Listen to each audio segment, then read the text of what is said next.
La vie chrétienne, nous devons lire la parole de Dieu. Quelqu'un qui veut être chrétien et accepte Jésus comme son sauveur et Seigneur, il doit développer dans sa vie personnelle, il doit apprendre à combattre, il doit apprendre à lire la parole de Dieu. Il doit réaliser que la Bible est la parole de Dieu et que la parole de Dieu est une nourriture. Amen. Si tu ne manges pas de nourriture pour une journée, tu peux passer en travers. Mais si ça fait un mois, ça fait un an que tu ne manges pas, ben là, c'est impossible.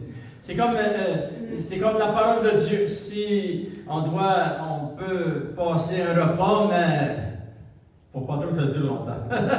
Parce que l'ennemi va venir, il va nous attaquer. C'est pour ça que la parole de Dieu, c'est très, très important.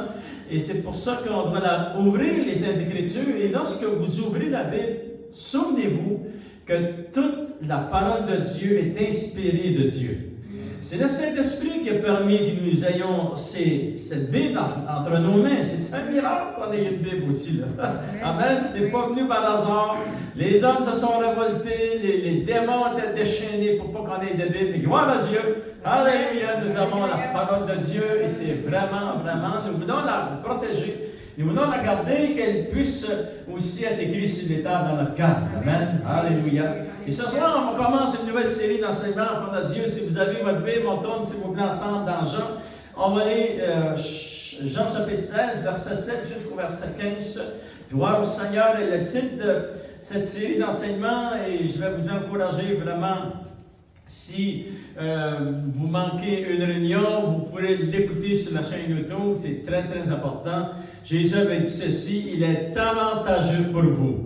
C'est-à-dire qu'on veut comprendre ce que Jésus a dit, quels sont ses avantages, de quoi Jésus parlait-il, enfant de Dieu, et parce que ça nous prend cela pour marcher notre marche chrétienne aussi, pour servir le Seigneur dans notre maison, dans notre foyer, dans le quotidien, dans notre vie personnelle et aussi dans le ministère, dans l'appel que Dieu a placé dans nos cœurs. Il est dit dans Jean chapitre 16, on va lire quelques versets, à partir du verset 7, et ça dit « Cependant, je vous dis la vérité ». Et lorsque Jésus dit cela, le « cependant, je vous dis la vérité », et tout ce qui est sorti de sa bouche était des paroles infaillibles d'enfant de Dieu. Cependant, je vous dis la vérité, il vous est avantageux que je m'en aille. Car si je ne m'en vais pas, et nous savons qu'il est parti, il est assis maintenant à la droite de Dieu le Père. Il dit, le Consolateur ne viendra pas vers vous, mais si je m'en vais, je vous l'enverrai. Et c'est ça que Jésus a fait. Lorsqu'il s'est assis à la droite de Dieu le Père, il a prié le Père d'envoyer la promesse qu'il avait promise. Amen. Il nous a envoyé le Consolateur. Il est dit, et quand il sera venu, c'est-à-dire lorsque le Saint-Esprit sera venu, il est venu. Il y a maintenant beaucoup d'années, enfants de Dieu, dans Actes des Apôtres, chapitre 2, le jour de la Pentecôte.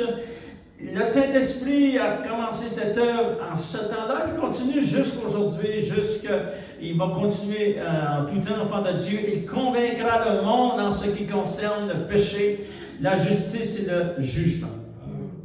En ce qui concerne le péché, quel est ce péché que le Saint-Esprit va convaincre les gens? Parce qu'ils ne croient pas en moi.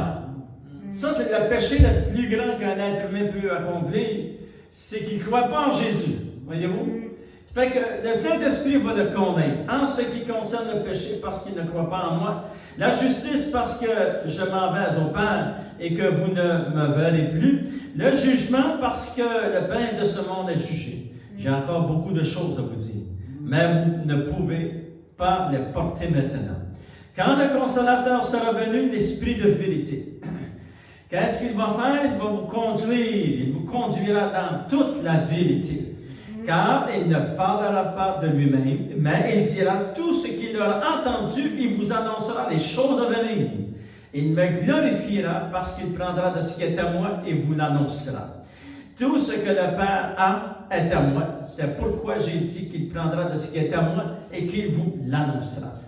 Alléluia. Seigneur, nous te demandons au nom de Jésus que tu puisses, nous voulons que tu touches nos cœurs, nous voulons recevoir les révélations de la parole de Dieu. Merci que tu es venu, cher Esprit de Dieu.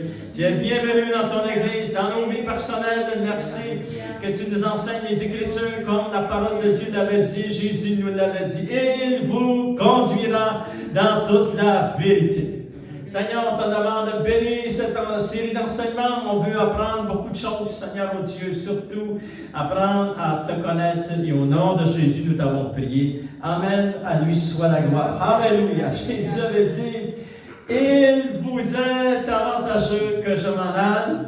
Et si je m'en vais, je vais vous envoyer le Consolateur, l'Esprit de vérité. Gloire au Seigneur. Écoutez bien, enfants de Dieu, le synonyme du mot avantage veut dire ceci. Le synonyme du mot avantage veut aussi dire combler, et il vous comblera. Et vraiment, c'est seulement le Saint-Esprit qui peut convaincre le cœur d'un être humain. Amen. Il peut travailler ici à l'intérieur. Ça dit, il privilégiera. Il va privilégier les révélations, il va vous privilégier l'enseignement, il va vous conduire, enfant de Dieu. C'est très important ce que le Saint-Esprit fait. Amen. Ça fait partie des avantages. Un autre mot pour les avantages, il est avantageux. Jésus avait dit, le synonyme c'est favorable, c'est précieux, c'est utile, c'est très important ce que le Saint-Esprit est venu faire. Il vous était avantageux que le Saint-Esprit vienne et il est venu. Alléluia. Et ça, enfant de Dieu, c'est vraiment là, une grande importance pour l'Église. Beaucoup d'Églises ne parlent pas du Saint-Esprit, ils ne connaissent pas le Saint-Esprit, beaucoup de chrétiens. Mais nous, enfants de Dieu, on veut s'approfondir dans la parole de Dieu, on veut comprendre ce que Jésus nous a enseigné ici. Et qu'est-ce que le Saint-Esprit est venu faire? Il est avantageux pour vous, pour toi personnellement, dans ta marche avec le Seigneur, parce qu'il te conduira dans la vérité. Il connaît la vérité. Il a inspiré toute la vérité. Toutes ces paroles qu'il y a dans la Bible, chacun était inspiré du Saint-Esprit. Amen. Toute écriture est inspirée du Saint-Esprit. Ça veut dire qu'il peut nous révéler ce qu'il a écrit ici, enfant de Dieu. Amen. Alléluia. Qu'importe l'auteur. L'auteur, si c'est moyen, c'est l'apôtre Paul, c'est l'apôtre Jean qui l'a utilisé. Non, l'auteur principal, c'est le Saint-Esprit. C'est lui qui a inspiré à travers ces hommes. Inspiré chaque écrit de la parole de Dieu. Gloire au Seigneur. Le Saint-Esprit travaille avec toi. Le Saint-Esprit est en toi, il marchera avec toi. Amen. Alléluia. Le Saint-Esprit t'accompagnera. Le Saint-Esprit soufflera en toi. Il est avantageux pour l'Église, il est avantageux pour la vie de l'Église, il est avantageux pour ta maison, il est avantageux pour ta marche chrétienne. Gloire au Seigneur. Vraiment, c'est complet. Les avantages sont immenses, enfants de Dieu. Il est avantageux pour le service. Il est avantageux pour lorsque Dieu a placé l'appel dans ta vie, lorsque le Seigneur veut t'utiliser. Il est avantageux que tu le connaisses. Que tu connaisses le Saint-Esprit. Alléluia. Vous savez que Jésus était loin du Saint-Esprit pour faire son ministère. Amen. Ça dit que lorsqu'il a été tenté par le diable dans le désert, lorsqu'il est sorti, ça dit que Jésus était rempli du Saint-Esprit. Il a été conduit par l'Esprit pour aller dans le désert, et 40 jours plus tard, il était rempli du Saint-Esprit. Là, il commence son ministère. Vraiment, c'est une grande leçon pour nous. Si nous voulons témoigner, c'est très important de connaître ce que le Saint-Esprit va placer dans notre cœur, dans notre bouche pour dire aux personnes que nous rencontrons. Si nous voulons chanter pour le Seigneur, c'est très important d'avoir cette relation avec le Saint-Esprit. Afin, c'est lui qui nous utilise. Nous sommes ici pour faire son œuvre à lui. Amen. Le royaume de Dieu appartient à Dieu le Saint-Esprit, Dieu le Père, Dieu le Fils et Dieu le Saint-Esprit. Et le Saint-Esprit est venu au fond de Dieu. Il y a beaucoup d'avantages que nous allons voir dans la parole de Dieu. Il a soufflé sur les apôtres. Et ça, enfant de Dieu, j'aimerais vous montrer ça. C'est dans Jean chapitre 20. Il y a quelque chose qui est arrivé dans la vie des apôtres après qu'ils ont marché pour 3 ans et demi avec Jésus. Regardez ce qui s'est passé dans Jean chapitre 20. verset 22, après la résurrection. Amen, alléluia. Après la résurrection, regardez qu'est-ce que Jésus va faire. Jésus venait de ressusciter. Il apparaît aux apôtres, il apparaît à ces gens, à ses disciples, enfants de Dieu. Il va leur dire ceci dans Jean chapitre 20, verset 22. Après ces paroles, il souffla sur eux et leur dit, recevez le Saint-Esprit. Wow! Ça veut dire que ça faisait 3 ans et demi qu'il marchait avec le Seigneur Jésus lui-même. Et Jésus ici, il dit, il va souffler sur eux. Il va leur dire, recevez le Saint-Esprit. Alléluia! Vraiment, c'était un acte surnaturel de Dieu. Et ce que nous voyons ici, c'est la nouvelle naissance de ces hommes de Dieu. Ils vont recevoir le Saint-Esprit dans leur cœur. Et après cela, le Seigneur va leur dire, attendez la promesse du Père. Commencez pas à faire l'œuvre de Dieu sans le Saint-Esprit, parce que vous allez faire l'œuvre de Dieu dans la chair. Vous allez forcer, vous allez crier, vous allez faire toutes sortes de choses, mais ça va être dans les œuvres de la chair. Et au lieu de construire le royaume de Dieu, ça va détruire. Voyez-vous? Et là, c'est pour ça que Jésus va leur dire, regardez dans Actes des Apôtres, chapitre 1, et là, on parle juste de l'exemple des apôtres. C'est très important, ils sont nés de nouveau dans Jean chapitre 20. Regardez ce qu'il va leur dire, Actes des Apôtres, chapitre 1. On va lire versets 4 et 5, ça dit ceci, comme il se trouvait avec eux, ça c'est après la résurrection, il leur recommanda de ne pas s'éloigner de Jérusalem, mais d'attendre ce que le Père avait promis. Ce que je vous ai annoncé, leur dit-il, car Jean, c'est-à-dire Jean-Baptiste, a baptisé dans l'eau, mais vous, dans peu de jours, vous serez baptisés du Saint-Esprit. Fait qu'il y a une différence entre la nouvelle naissance et il y a une différence entre cela et être baptisé et rempli du Saint-Esprit. Et nous voyons qu'eux, ils ont été remplis du Saint-Esprit. Lorsque, Actes des Apôtres, chapitre 2, vous pourrez le lire, enfants de Dieu, et vraiment, ça a changé toute leur vie, cela. Ça a changé la façon qu'ils voyaient les choses, la façon qu'elle a parlé, la façon qu'elle a marché, de faire l'œuvre de Dieu, comment est-ce que Dieu a travaillé dans leur vie personnelle de tous les jours. Moi, ça a vraiment tout transformé leur vie. Regardez au verset 8, ça dit, mais vous recevrez une puissance, le Saint-Esprit survenant sur vous, et vous serez mes témoins. Commencez à Jérusalem, dans toute la Judée, Samarie, etc., jusqu'aux extrémités de la terre. Et là, on dit merci Seigneur, qu'on est inclus là-dedans, Père de Dieu. Alléluia. Mais nous voyons que vraiment beaucoup d'avantages. C'est pour ça que je les avais dit, il est avantageux pour vous. Vous êtes avantageux pour vous que je m'en aille. Jésus est parti. Et lorsqu'il s'est assis à la droite de Dieu son Père, le Père l'a invité. Il dit, mon fils, il est assis à ma droite. Et si Dieu le veut, j'emmènerai une série d'enseignements comment est-ce que le Père a fait cela, enfant de Dieu. Wow, c'était très puissant. Alléluia.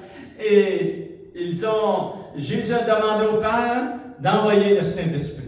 Mais c'était aussi une promesse que Dieu le Père avait faite.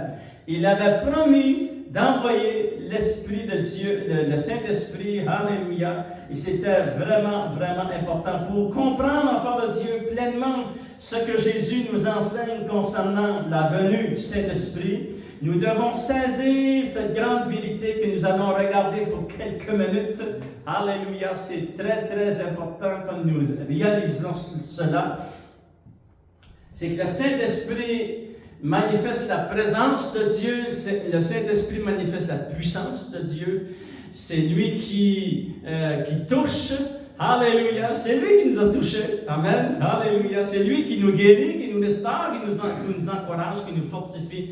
La parole de Dieu l'appelle le consolateur, l'esprit de vérité. À plusieurs endroits, ça dit, je vous enverrai le consolateur.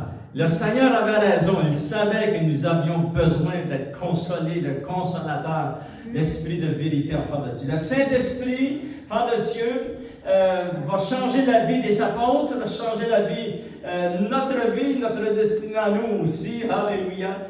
Le Saint-Esprit, enfant de Dieu, va changer la vie des apôtres l'apôtre Pierre, l'apôtre Jean, etc., enfants de Dieu. Et eux, ils vont comprendre une très grande vérité que nous voulons saisir juste avant de commencer cet enseignement. Pourquoi il est avantageux pour vous que Jésus a dit. Il est avantageux pour vous, le Saint-Esprit va venir, mais le Saint-Esprit est plus que la nuée dans l'Ancien Testament. Vous savez que le peuple d'Israël est accompagné de la nuée de jour. Lorsqu'ils ont vécu pendant 40 ans dans le désert, ça prenait la nuée. Et cette nuée, c'était la présence du Saint-Esprit au milieu d'eux. Et de nuit, dans le désert, il faisait très froid, c'était la colonne de feu qui gardait 1 million, quelque chose de personnes en chaleur. Sous la chaleur, enfant de Dieu. C'était la présence du Saint-Esprit aussi. Mais le Saint-Esprit est plus grand que tout cela. Il est plus grand que la nuée, il est plus grand que la puissance, il est plus grand qu'une manifestation. Et ça, ils l'avaient compris, eux, les apôtres. Et ça, c'est très important que si nous voulons grandir dans la foi, nous voulons grandir et rester proche du Seigneur et laisser le Saint-Esprit travailler dans son Église, dans nos vies personnelles aussi, enfants de Dieu, dans nos maisons. Parce que vous savez, lorsque le Saint-Esprit va vous donner, manifester les dons spirituels à l'Église, mais sur le marché du travail et dans votre maison, c'est partout, ça, enfants de Dieu. Amen. Parce que souvent, on a besoin à toutes les places. Amen. Mais le Saint-Esprit est avec vous et en vous. Et lorsque vous arrivez chez vous, il ne vous a pas abandonné. Non, il est avec vous, enfants de Dieu. Fait que tout ce qu'il fait, il le fera où vous êtes. Alléluia, parce que c'est ça la puissance de Dieu. Pierre va expliquer, enfants de Dieu, ils ont commencé l'Église primitive avec cette grande vérité il savait dans son cœur, il savait dans son esprit, et nous trouvons cela, enfants de Dieu, c'est que le Saint-Esprit, il avait découvert que le Saint-Esprit était plus qu'une puissance, c'est juste une manifestation, il était une personne. Et ça change quelque chose. Si tu rencontres une personne, et ça va changer ta façon d'agir. Voyez-vous? Mais si tu rencontres seulement le vent qui souffle, ça ne changera pas grand-chose. Mais si tu rencontres une personne, tu vas dire, oh, je vais faire attention, voyez-vous.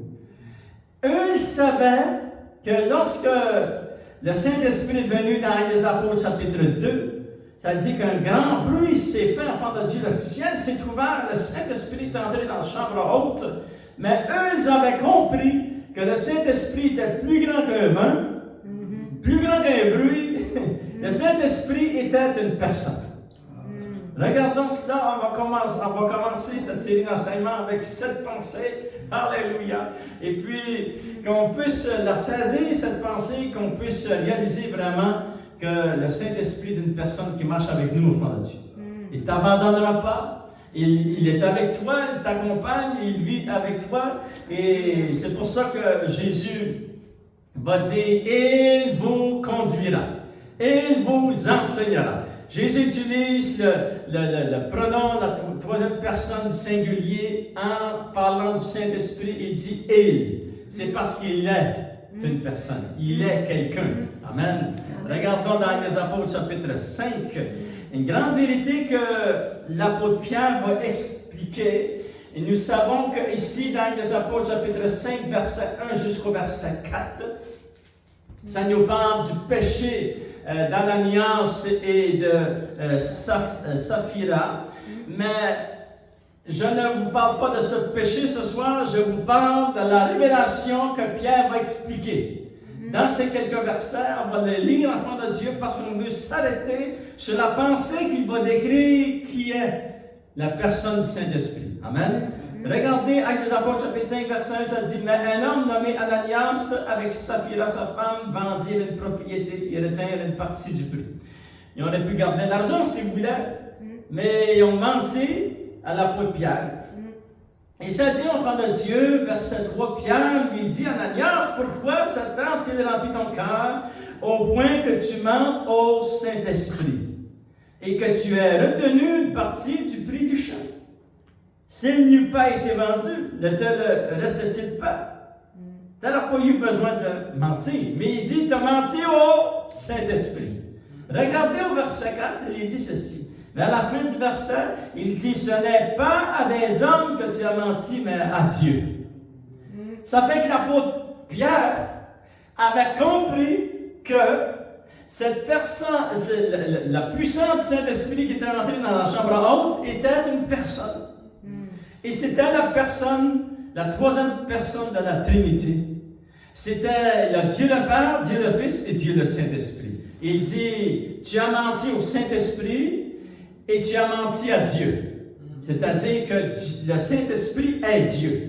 Fait que vraiment, la force de Dieu, c'est supposé de changer quelque chose ici dans notre cœur et de réaliser que l'apôtre Pierre et les apôtres, et lorsqu'on nous lisons les actes des apôtres, ils avaient compris, eux, que le Saint-Esprit était une personne, pas juste une influence, ni une puissante enfant de Dieu.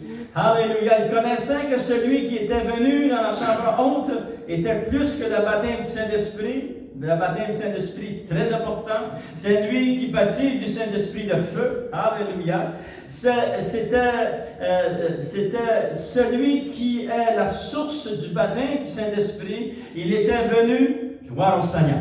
Jésus avait dit, il vous est avantageux, je vais m'en aller et une autre personne va venir. Il s'appelle le Consolateur. Jésus l'avait enseigné. Et là, alors, enfants de Dieu, s'il vous plaît, on tourne ensemble dans Jean chapitre 14, verset 16, jusqu'au verset 17. Écoutez bien ce que Jésus va dire.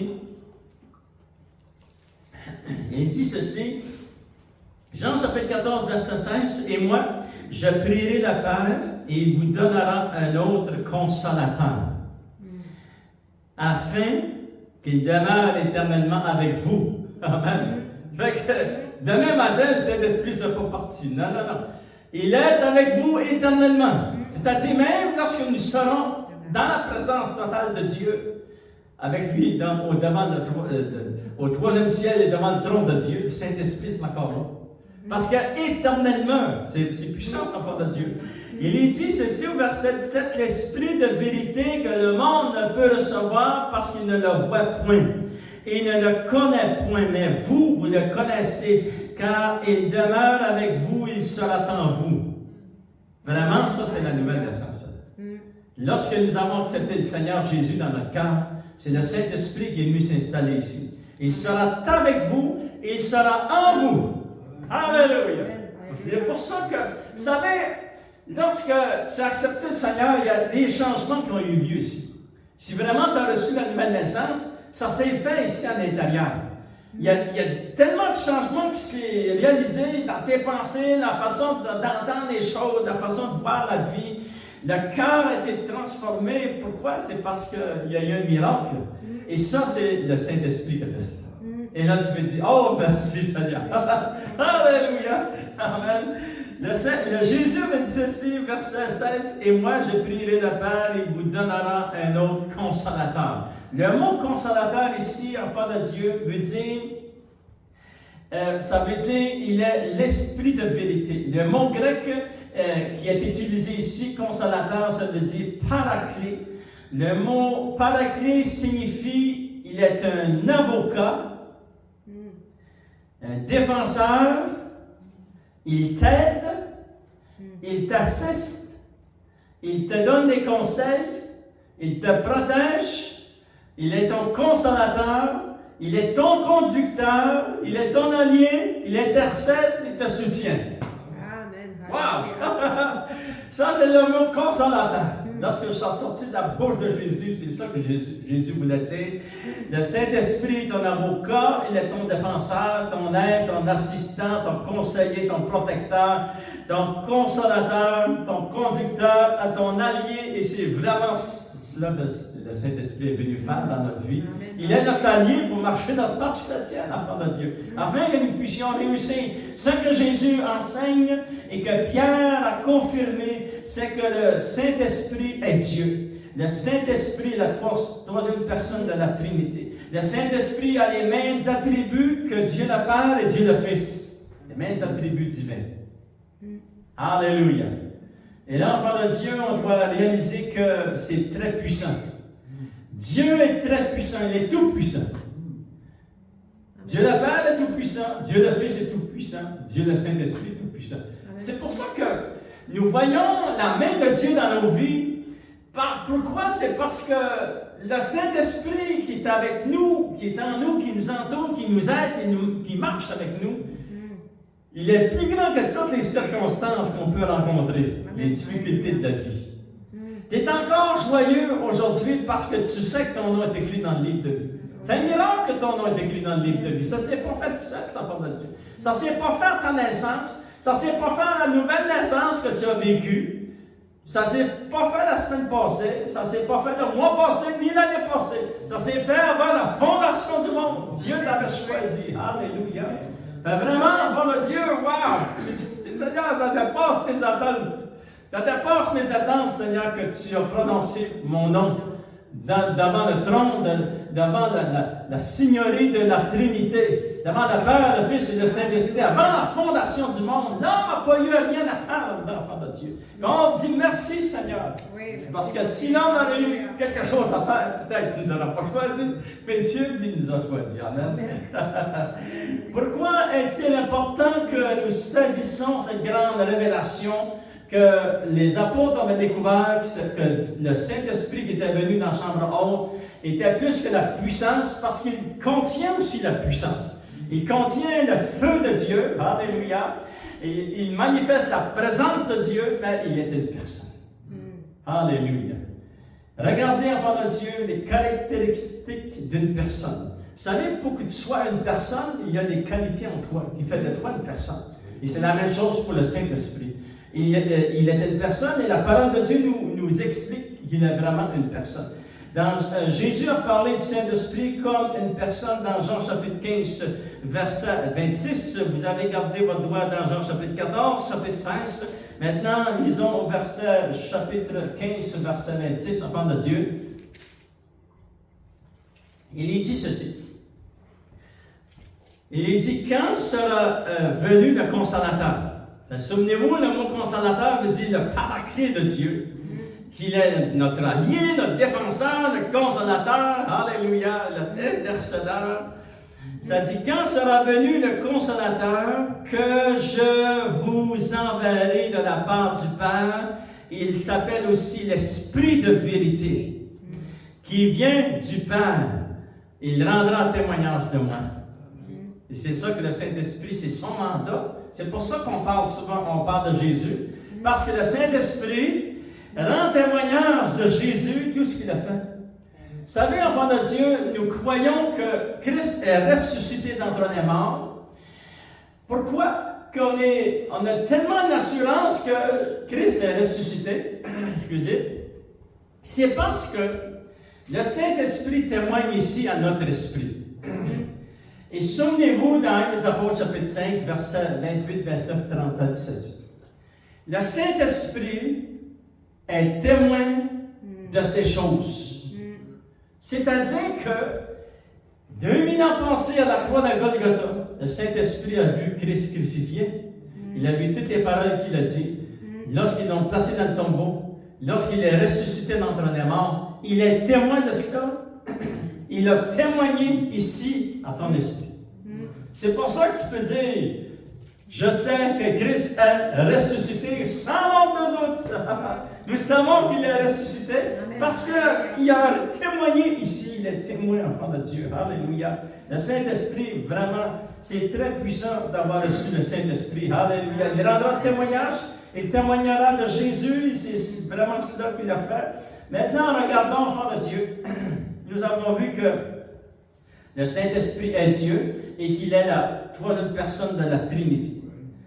Maintenant, enfants de Dieu, regardons que le Saint-Esprit est le même qualificatif d'une personne. Regardez 1 Corinthiens chapitre 12, verset 11. Pourquoi on croit que la parole de Dieu nous l'enseigne? Pourquoi croyons-nous que le Saint-Esprit est une personne? Il est dit dans 1 Corinthiens chapitre 12, verset 11. Vous savez que le chapitre 12 d'un Corinthiens chapitre 12, verset 1 jusqu'au verset 11, ça parle de les dons spirituels qui sont en activité dans l'Église, dans le corps de Christ, dans vos vies, dans notre maison, dans le sanctuaire de Dieu, partout où qu'on est, Dieu peut nous utiliser. Il peut vous donner des révélations pour aider à la personne qui est aux côtés de vous. Et puis, juste une parole de vous, enfant de Dieu, qui vient, et le Saint-Esprit vous a dit dans votre cœur, tu dis à cette personne, et tu peux sauver une vie. C'est très puissant, ce que le Saint-Esprit fait à travers nous. Regardez au verset 11, ce que la parole de Dieu nous déclare. Ça dit, un seul et même esprit. Ça, c'est le Saint-Esprit. Opère toutes ces choses, c'est-à-dire les 9 dons spirituels, les distribuant à chacun comme il le veut. Voyez-vous? Ça veut dire, comme il le veut, ça veut dire que le Saint-Esprit a une volonté. Puis moi, je ne peux pas forcer sa volonté. Non, je dois être disponible pour sa volonté. Voyez-vous? Ça fait que vraiment, ça a une qualité qui décrit la personnalité d'une personne. Le Saint-Esprit a une volonté. Alléluia. Et puis, on respecte sa volonté. Deuxième chose, le Saint-Esprit peut parler, il peut te diriger, il peut te convaincre, il peut t'enseigner. Regardez dans Jean chapitre 16, verset 13, nous avons lu ce verset, mais on va les relire. Quand le Consolateur sera venu, l'Esprit de vérité, il vous conduira. Vous savez, parce que la première fois, on a été en voyage avec mon épouse, on a pris l'avion et puis c'était pas moi qui conduisais l'avion, c'était le conducteur. Et là, il faut avoir confiance en lui. Faut-tu prier pour lui? Tu pries qu'il conduise bien l'avion. Amen, parce que tu peux te rendre à la destination. Mais le Saint-Esprit, lui, il te conduira dans toute la vérité. Il utilise toujours, c'est pour ça que tu dois connaître ce livre. Il permet au Saint-Esprit d'écrire la loi de Dieu sur ton cœur. Vous savez, dans Hébreu, ça dit qu'il va écrire, le Saint-Esprit va écrire sur les tables de ton cœur la parole de Dieu. Mais, s'il vous plaît, dis, oh, cher Esprit de Dieu, écris la parole de Dieu ici sur mon cœur. Amen. On doit lui donner accès au Seigneur. Agis puissamment, Seigneur. Et moi, je rajoute, enfant de Dieu, des versets de l'Ancien Testament. Seigneur, je te donne la permission, écris la parole de Dieu sur mon cœur, écris tes préceptes, tes statuts et tes commandements. Voyez-vous? C'est nous, les chrétiens, on doit lui permettre de faire cela, enfant de Dieu. Il va le faire. Alléluia. Le Saint-Esprit est une personne qui parle. Ça dit, il vous conduira dans toute la vérité, car il ne parlera pas de lui-même. Ça veut dire quoi? Il peut parler. Il parle. Il parle de Jésus. Il parle de Dieu le Père. Il parle du royaume de Dieu. Il parle, enfant de Dieu. Alléluia. C'est-à-dire qu'il y a des paroles qui sortent de sa bouche. Et tout ce livre, souvenez-vous, lorsque vous ouvrez, tous ces versets ont été inspirés par le Saint-Esprit. Alléluia! Et c'est un miracle de Dieu qu'on ait une Bible, enfant de Dieu. Un autre principe que nous voyons en terminant, enfant de Dieu, le Saint-Esprit a des émotions. Il a une volonté. Il peut nous parler, il peut nous guider, il peut nous diriger, il va nous enseigner dans toute la vérité. Il était un enseignant. Un enseignant, c'est quoi ça? Ça ouvre sa bouche, ça parle. Amen. Il était une personne. Il a aussi des émotions. Regardez en terminant, enfant de Dieu, dans Éphésiens chapitre 4, verset 30. Alléluia. Souvent, on utilise ce verset pour... ça dit, n'attristez pas le Saint-Esprit de Dieu. Et c'est vrai, c'est très, très important qu'on fasse vraiment, qu'on travaille avec le Saint-Esprit, réalisant qu'il est une personne. C'est pour ça que Jésus a dit, il est avantageux que je m'en aille. Vous savez, les apôtres, lorsqu'on marchait avec Jésus, ils faisaient, c'est vrai qu'ils ont fait des bêtises, là. Ils se sont chicanés. Ah, c'est moi le plus grand. Oh, Seigneur Jésus est obligé de faire l'arbitre, là. Oh, Pierre, c'est pas toi le plus grand. Non. C'est pas. Et là, la mère des fils de Zébédée sont arrivées, puis elle a dit, permets que l'un soit à ta droite, l'autre à ta gauche. Oh! J'ai fait quelque chose, je chicane de prix. Et là, Jésus a calmé toute la foule. Et là, j'ai dit, Celui qui est plus grand, c'est celui qui est comme cet enfant, qui a la foi en Dieu, qui va devenir un comme cet enfant, qui va accepter, qu'il va croire en Dieu, qui va devenir comme un enfant dans la foi. Alléluia. C'est ça le plus grand dans le royaume de Dieu. Devenir serviteur de tous. Il y a beaucoup qui veulent être servis, ils ne veulent pas servir les autres. Non, non, non. Le royaume de Dieu, c'est être serviteur de tous. Alléluia. Mais en terminant, regardons, enfant de Dieu, le Saint-Esprit a des émotions et c'est très important de travailler et puis de réaliser que c'est puissant ce que nous avons vécu. Le Saint-Esprit est avec nous et nous voulons travailler avec lui, enfant de Dieu. Regardez Éphésiens chapitre 4, verset 30. Ça dit, n'attristez pas le Saint-Esprit de Dieu par lequel vous avez été scellés. C'est quoi vous avez?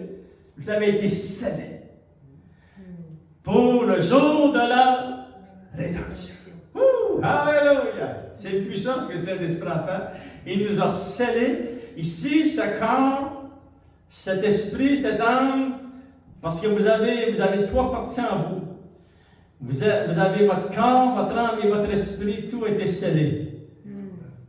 Et le Saint-Esprit veille vraiment là, à protéger et à garder. C'est précieux pour lui. C'est pour ça que nous allons ressusciter d'entre les morts. Parce qu'il a scellé le corps des chrétiens qui sont nés de nouveau. C'est pour ça que l'enlèvement de l'Église, c'est la bienheureuse espérance, c'est la résurrection des corps, enfants de Dieu, et aussi les chrétiens qui sont scellés du Saint-Esprit vont être amenés avec le Seigneur. Alléluia! Ce mot scellé est très, très important. Et puis ça dit, n'attristez pas le Saint-Esprit, ça veut dire qu'il y a des émotions. Amen. Alléluia. Et c'est pour ça, enfants de Dieu, que nous marchons dans cette marche, sachant que le Saint-Esprit est une personne, sachant qu'il a une volonté, sachant qu'il peut enseigner, qu'il peut parler, qu'il nous dirige. Il est là pour nous consoler, il est là pour nous diriger dans toute la vérité. Vous savez, le Saint-Esprit a beaucoup de noms. Et si Dieu le permet, je vous amènerai quelques noms du Saint-Esprit à travers cet enseignement, enfant de Dieu. Jésus a dit, il est l'esprit de vérité. Ça veut dire ça que, parce que nous sommes encore sur cette terre qui est dans les nations qui sont sans Dieu, etc., il y a beaucoup d'esprits méchants. Mais le Saint-Esprit est l'esprit de vérité, non l'esprit de mensonge. Il est appelé le Saint-Esprit. Voyez-vous? Pourquoi la parole de Dieu l'appelle le Saint-Esprit? C'est parce qu'il y a beaucoup d'esprits qui sont dans le monde, qui ne sont pas saints. Mais nous, on est privilégiés. C'est pour ça qu'on marche dans le royaume de Dieu. Alléluia! C'est un miracle, enfant de Dieu, d'être sauvé. Et puis on a été transportés dans le royaume du Fils de son amour par la puissance du Saint-Esprit. Est-ce que ça vous a fait mal lorsque le Seigneur vous a transporté du royaume? Bien non, enfant de Dieu, vous vous êtes réjouis. Alléluia! Ça s'est fait dans le clin d'œil, enfant de Dieu, par la puissance de Dieu. Alléluia! Aimons-nous sur ensemble. Donnons une bonne main d'applaudissement, Seigneur. Alléluia! Seigneur, on te remercie pour notre cœur. Alléluia!